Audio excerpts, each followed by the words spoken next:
اور اس سے بھی بڑا احسان یہ ہے کہ اللہ تعالیٰ نے نبی اکرم صلی اللہ علیہ وسلم کا امتی بنا کر اس دنیا میں پیدا فرمایا۔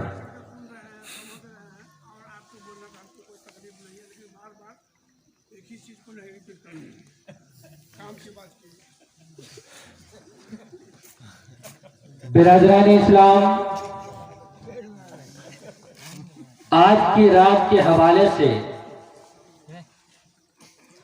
بہت ساری باتیں آپ کے درمیان آ چکی ہیں۔ کسی نے تفصیل کے ساتھ گفتگو کی اور کسی نے اجمال کے ساتھ گفتگو کی۔ بہرحال اس رات کے حوالے سے باتیں بہت ساری آ چکی ہیں۔ میں تو آپ کا شکریہ ادا کرنا چاہتا ہوں کہ آپ حضرات رات کے ابتدائی وقت سے لے کر اب تک بیداری کے ساتھ علماء کرام کے بیانات اور شعراء اعظام کے اشعار سماعت فرما رہے ہیں،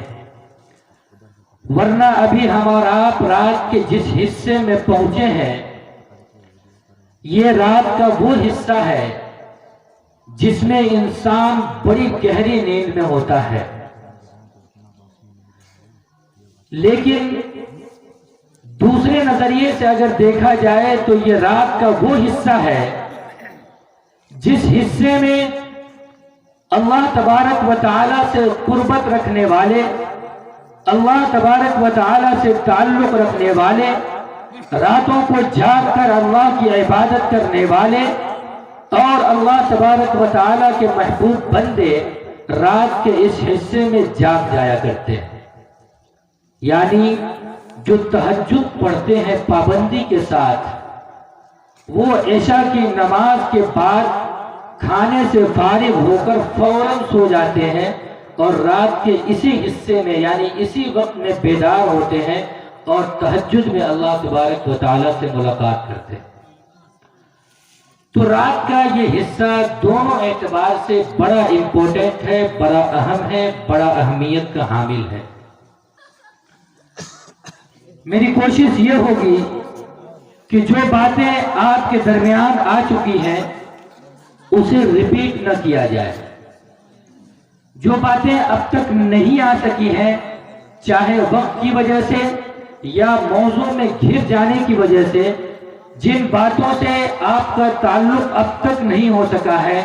میں کوشش کروں گا کہ وہ باتیں آپ کے بیچ عرض کروں، اور انشاءاللہ تعالی 3:30 بجے کا وقت دیا گیا ہے، 2:40 ہونے والے ہیں، انشاءاللہ 3:30 بجے انشاءاللہ دعا ہو جائے گی۔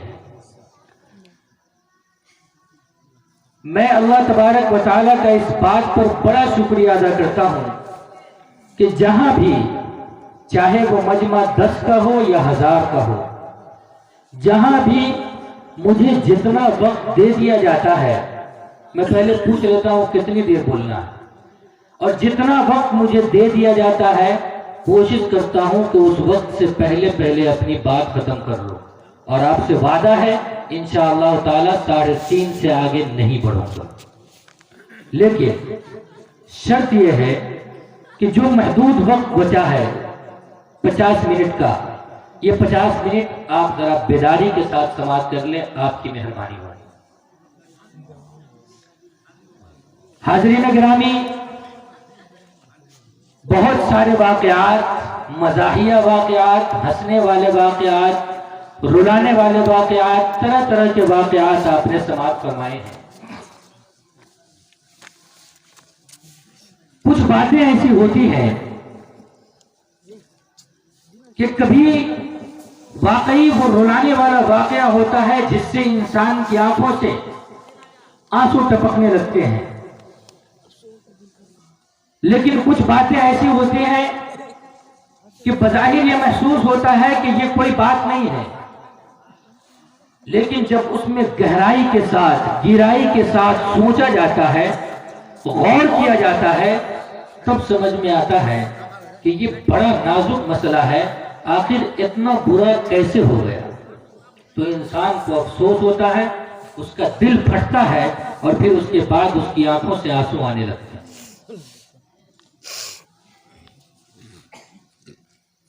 حضرت گرامی،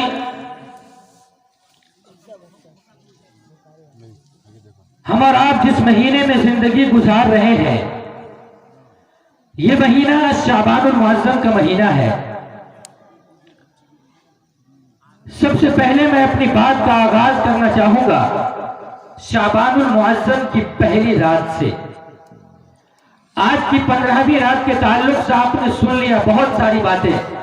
جو 2-3 باتیں اس کی بچی ہیں انشاءاللہ وہ میں بعد میں بیان کروں گا۔ میں شروع کرتا ہوں پہلی رات سے۔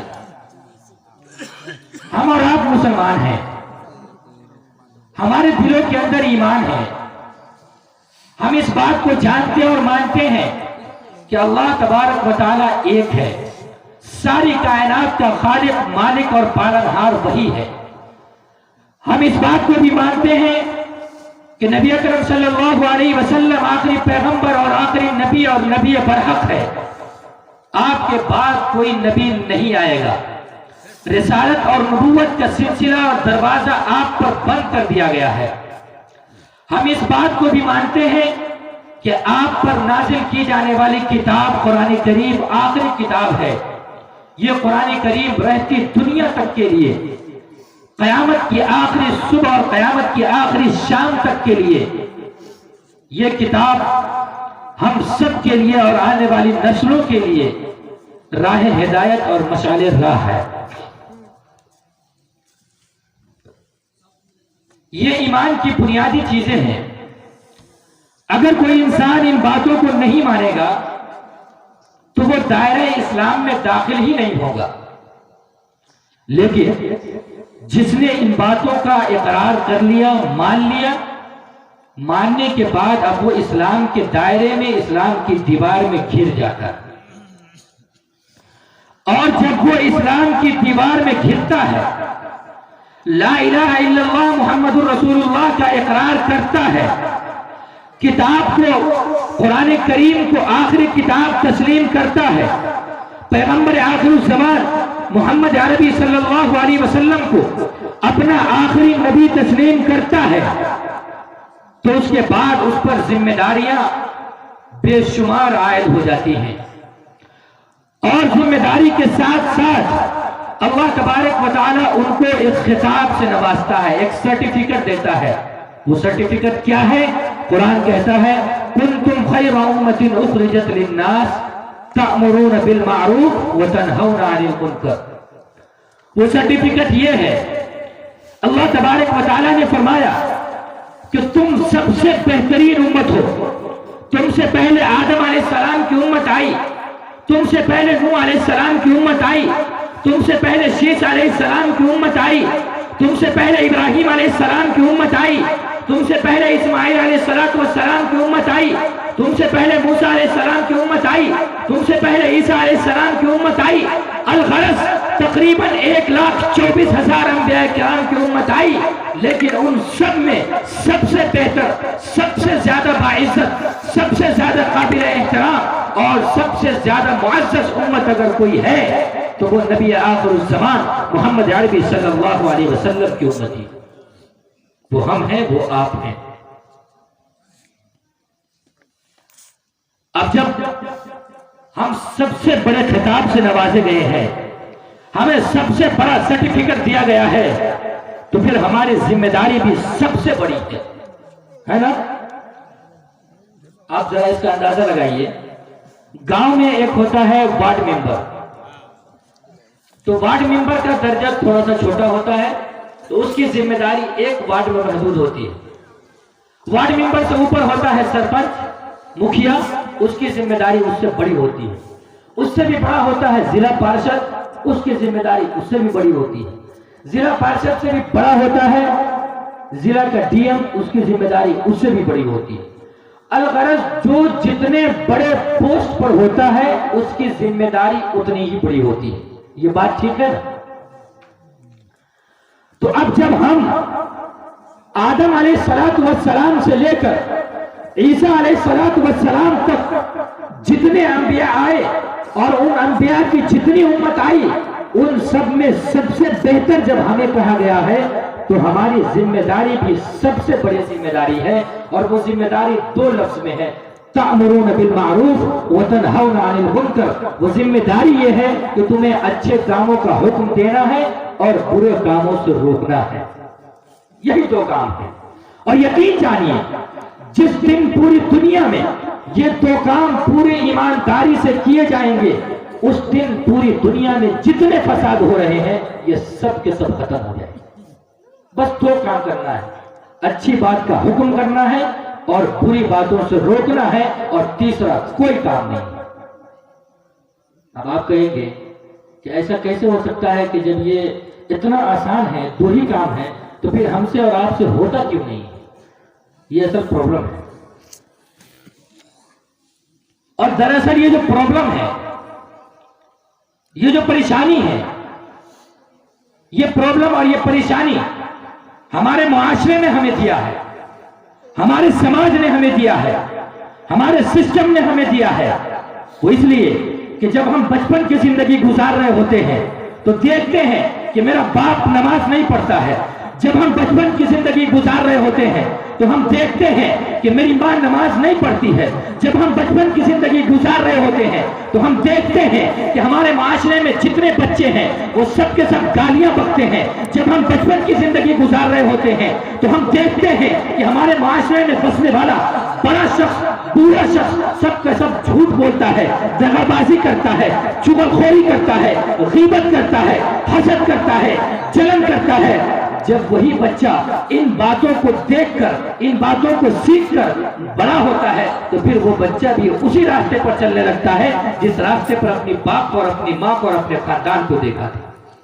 غلط بول رہا ہوں تو غلط بول رہا ہوں نہیں۔ تو یہ جو پرابلم ہے ہمارے معاشرے نے کھڑا کیا، ہمارے سماج نے کھڑا کیا، ہمارے سسٹم نے کھڑا کیا۔ اب سوال یہ ہے، پریشانی یہ ہے کہ باپ نماز پڑھنا نہیں جانتا ہے، ماں نماز پڑھنا نہیں جانتی ہے، خاندان کے لوگ وقت پہ نماز نہیں پڑھتے ہیں، اور ادھر سے پریشانی یہ ہے کہ بچہ اپنے باپ کو دیکھ کر سیکھتا ہے، بچہ اپنی ماں کو دیکھ کر سیکھتا ہے، بچہ اپنے خاندان کو دیکھ کر سیکھتا ہے، بچہ اپنے معاشرے اور اپنے سماج کے لوگوں کو دیکھ کر سیکھتا ہے۔ اوپر والے لوگوں کو کچھ آتا نہیں ہے، بچہ کو جب آئے گا تو اسی سے آئے گا۔ اب پریشانی دونوں طرف ہے، اس پریشانی کا حل کیا؟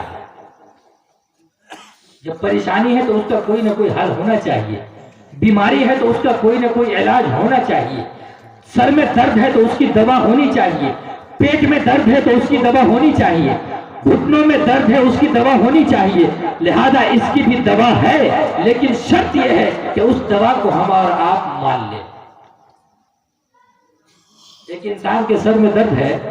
ڈاکٹر کے پاس جائے، ڈاکٹر اسے سر کے درد کی دوا دے، وہ انسان دوا نہ کھائے، پھر اپنے گھر واپس چلا آئے اور اپنے بستر پر لیٹ کر چھٹپٹاتا رہے کہ میرے سر میں درد ہے، میرے سر میں درد ہے، تو بتائیے ڈاکٹر کا کوئی قصور ہے؟ ڈاکٹر کا کوئی قصور ہے؟ ڈاکٹر نے تو اپنا کام کر دیا، انہوں نے اپنی بیماری بتایا، ڈاکٹر نے دوا دی۔ تو اب جب پریشانی دونوں طرف ہے، پرابلم دونوں طرف ہے، تو اس پریشانی کا حل بھی میں آپ کو بتاتا ہوں۔ اگر آپ ماننے کے لیے تیار ہو جائے تو قسم خدا کی میں کہتا ہوں، رات کے آخری پہر میں کہتا ہوں، یہ ساری کی ساری پریشانیاں ختم ہو جائیں گی۔ ماننا یہ ہے کہ جو لوگ بڑے ہیں، نماز پڑھنا نہیں جانتے ہیں،